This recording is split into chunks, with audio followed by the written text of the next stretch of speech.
Salut à tous, Kwame Sport. J'espère que vous allez bien, peu importe l'heure et l'endroit où vous regardez cette vidéo. Avant de commencer, cliquez sur like, abonnez-vous et activez la cloche de façon à être tenu au courant quand je posterai de nouvelles vidéos.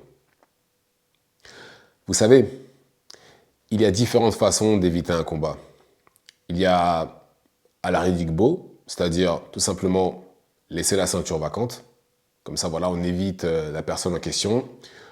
Elle prend la ceinture et vous pouvez continuer votre vie sans problème. Il y a à la tank, c'est-à-dire clairement, il fait sa vie, je fais ma vie, je n'ai pas besoin de lui pour l'instant, etc. Et c'est ce qui arrive d'ailleurs. Le combattant en question fait sa vie et l'autre fait la sienne. Et puis il y a aussi une troisième manière qui est, pas dire la plus intelligente, mais peut-être enfin, maintenant c'était malin au début, mais plus maintenant.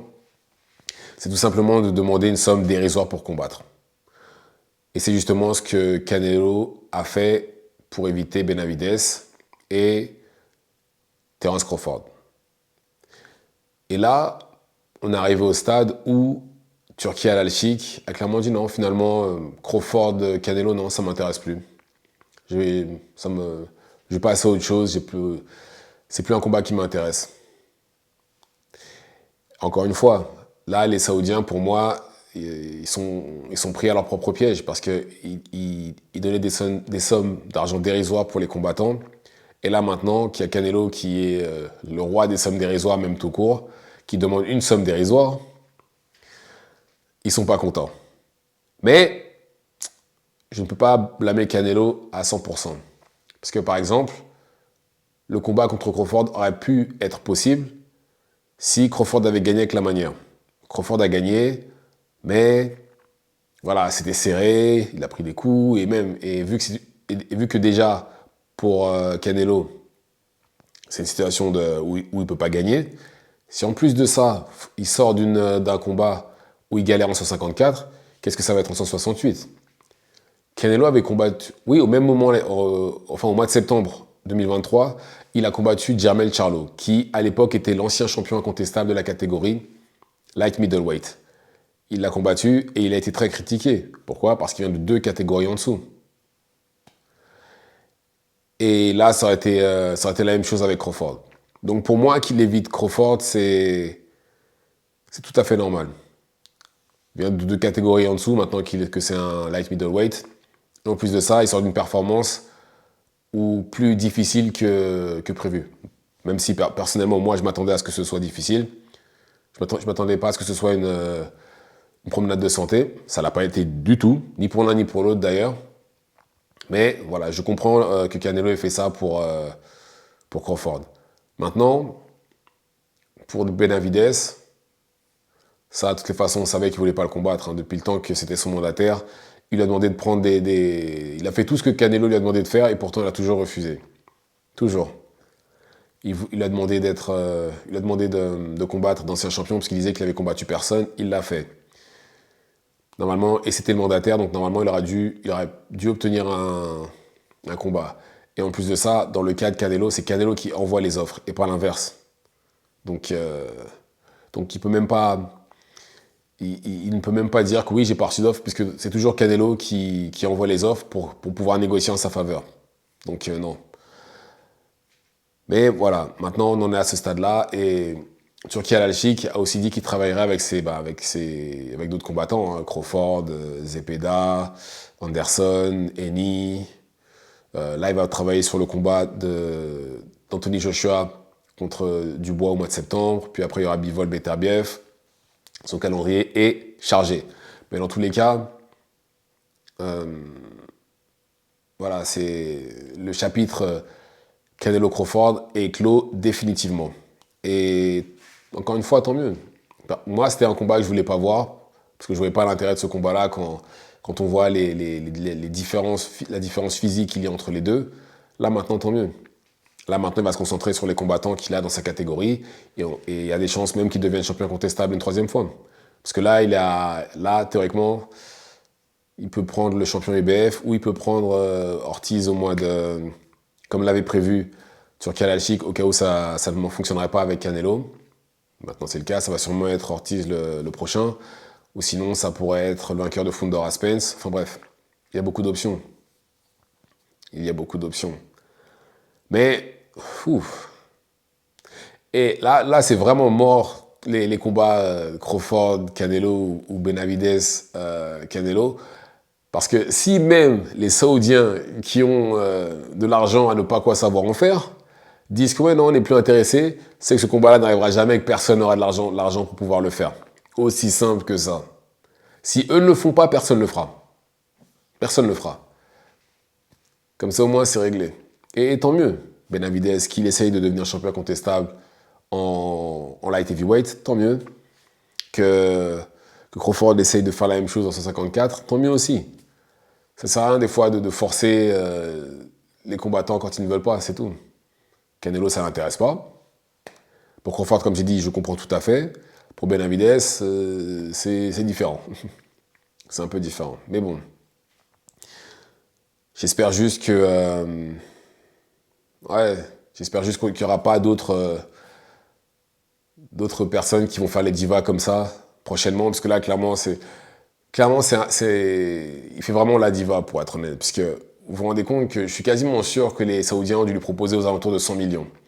Canelo, si vous regardez bien, il prend en moyenne 50 millions par combat.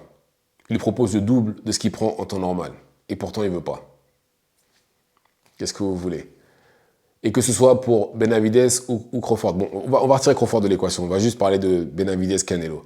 Puisque souvent, les gens comparent la situation de Benavidez-Canelo à celle de Floyd-Pacquiao. La différence entre la situation de Floyd-Pacquiao et Benavidez-Canelo, c'est que tout simplement, Floyd-Pacquiao, les deux étaient des stars. Les deux étaient des... Non, je reformule. Les deux étaient... Les deux visages de la... Enfin, oui, les deux visages de la boxe, on va dire, c'était eux deux pour l'époque. Les deux. C'est normal qu'il y ait plus d'argent pour ce combat-là. Parce que là, théoriquement, si Benavidez combat Canelo, il n'y en a qu'une seule méga star. Et c'est Canelo. Et c'est Canelo. Donc, c'est pas comparable. Vous pouvez pas comparer les deux. Et non seulement c'était deux méga stars, mais c'était les deux meilleurs, théoriquement les deux meilleurs de leur génération. Deux meilleurs welterweights de leur génération. Enfin, oui, les deux meilleurs de leur génération, c'est sûrement eux deux. Donc, on ne peut pas comparer la situation entre Floyd, Pacquiao et Canelo et Benavidez ou même Crawford. Qui n'ont pas, bon, après Crawford si, mais voilà, en termes de CV, ça n'a rien à voir avec celui de Canelo. Mais bon, je suis pas dégoûté, comme j'ai dit, pour Crawford. Pour Benavidez, moins, parce que depuis le temps, s'il avait voulu le combattre, il l'aurait fait depuis très longtemps. Là il est temps de passer à autre chose. Parce que là, franchement, je suis en train de réfléchir. Ouais, là, va falloir maintenant qu'il prenne que des combattants qui n'ont jamais été champions maintenant dans sa catégorie. Parce qu'il va pas monter. Il sait très bien qu'il tiendra pas en 168. En light heavyweight, pardon, 175. Et là, il reste plus que des combattants comme Billy, William Skull, à moins qu'il ait envie de prendre Plant une deuxième fois, Johnny Beck qui risque sûrement de monter. Enfin bref, lui a été champion du monde par contre. Mais voilà, il lui reste quasiment que des combattants qui n'ont jamais été champions du monde. Mais je sens que Canelo va être surpris un jour et pourrait éventuellement perdre contre un de ces combattants-là. Dans l'idéal, ce serait Billy. Mais bon. Billy, déjà, il faudra qu'il commence à combattre aux États-Unis. Parce que je pense que s'il continue de combattre uniquement au Canada, je ne pense pas qu'il attirera l'attention de Canelo. À moins qu'il mette KO un gros nom. Je vois pas comment il pourrait se retrouver dans une position où Canelo se dirait « Ah, lui, il m'intéresse ». Parce que même, il y a lui, il y a Pacheco, il reste quasiment que des combattants qui ont à peu près une vingtaine de combats, qui sont des prospects contenders. Donc on va voir maintenant. On va voir dans quelle direction il va aller. Mais, en tout cas, c'est dommage pour lui, parce qu'il aurait pu prendre un gros billet en prenant Crawford. Et un gros billet est facile. Personnellement, moi, je l'aurais fait. 100 millions et je prends Crawford. Non, c'est bon, je le fais, pas de problème. Je le combats. Parce que, encore une fois, il n'y a pas un monde où actuel, hein, je parle vraiment de la différence de poids. Il n'y a pas un monde où, avec cette différence de poids-là, il bat Canelo. Je suis désolé, mais non. Non. Pas. Non. Pas possible. Pas possible. Pas possible, pas possible. Mais, Ah, que voulez-vous? Un jour peut-être. Mais voilà, mais en fait, en voyant ça, je me dis que, enfin, en voyant ce qui s'est passé entre Canelo et Turki Al-Sheikh, je me dis que c'est peut-être pas une bonne idée qu'une personne dirige toute la boxe de la même manière que l'UFC. Je pense que c'est mieux que ce soit comme c'est, parce que sinon, on risque d'avoir bon, on risque d'avoir tous les combats qu'on veut, bien entendu, hein. Comme là, je pense que Benavidez Canelo, ça se serait déjà fait. Ils auraient forcé il aurait obligé à le combattre pour défendre sa ceinture WBC au minimum. Mais on aura aussi des combats avec des différences de poids énormes. Comme c'est sûr et certain, il y aurait Inoue et Tank, par exemple. Si c'était les Saoudiens qui tenaient justement la boxe, c'est sûr et certain, on aurait déjà eu ce combat-là. C'est un combat où, très franchement, je pense très clairement qu'Inoue a aucune chance. Ça, c'est un KO assuré pour Tank. Pas parce qu'il n'est pas bon, Inoue, tout simplement, je pense que la différence de poids fera la différence. La différence de poids fera qu'il prendra un KO. Il est beaucoup plus lourd que lui, il tiendra pas. Il tiendra pas. Mais voilà, c'est pour ça que je pense que c'est mieux que ce soit dirigé comme ça. Parce qu'il y aura forcément des dérives comme ça. Mais voilà. Donc, Canelo a fait sa diva. Mais voilà, juste, on ne peut pas limiter sa carrière à ça. Il a accompli énormément de choses avant, on ne peut pas limiter justement à cette chose-là. Sachant qu'en plus, voilà, Crawford, on peut pas le compter. Le seul qui vraiment mérite d'être compté dans l'histoire, c'est Benavidez. Et c'est bien dommage. Dites-moi ce que vous en pensez dans les commentaires. Activez la cloche de façon à être tenu au courant quand je posterai de nouvelles vidéos. Et c'est tout pour moi. Ciao, ciao.